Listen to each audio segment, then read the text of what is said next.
Lydia Sikes' informative speech, The Human Art Behind the Brain. 1, 2, 3, 4, and extras.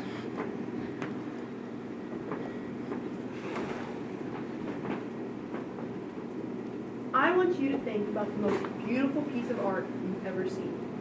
Picture it. Maybe is it a painting you saw at a museum? Is it a piece of music that you listen to every time you're feeling sad? Or maybe it's a book that you read every single time you're feeling a little bit bored. This speech covers the ideas, science, and philosophy behind art, and how this affects you directly. The science behind human beings' brains engages with art to influence the mental well-being of a person. Art takes brain functions and associates them with creativity and happiness, making humans what we are. The psychology behind art is a deep and complex science. There's two parts of the brain, the primal, reproductive, and survival part, and the creative and emotional side. These two regions are called the left hemisphere and the right hemisphere. So, this brings me to the question, why are these brains different? What is talent?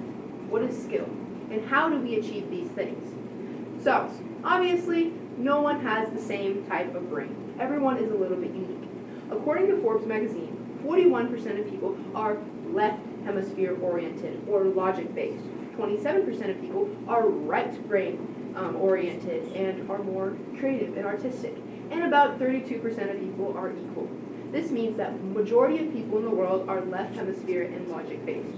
According to Zadel, studies conducted, writers, artists, and different types of creators have neurological damage more likely to the left side of their brain, which allows them to be more talented and skilled at the creative things they do.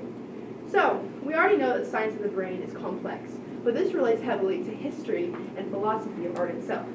Let's ask ourselves, what is art? Well, let's start off. It is something creative, something beautiful. But as logic-based humans, how do we find something beautiful more than others?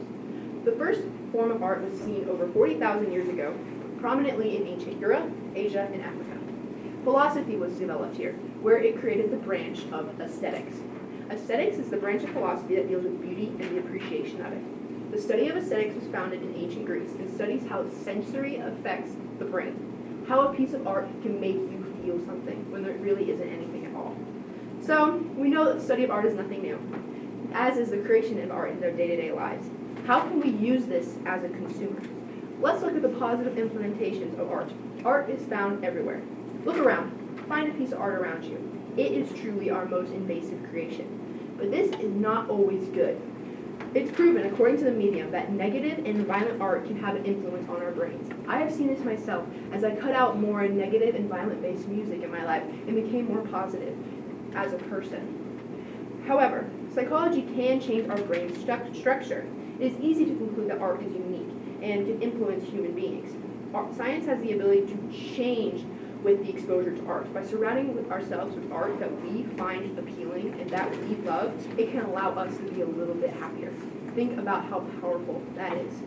In closing, our brains become a huge part of our identities as we reach them through the beauty of art.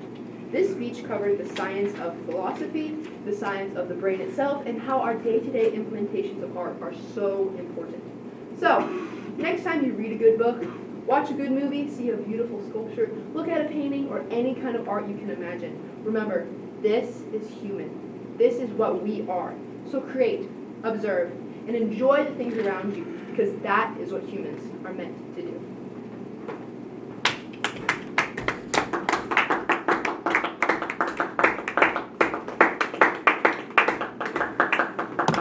I gotta show my note cards.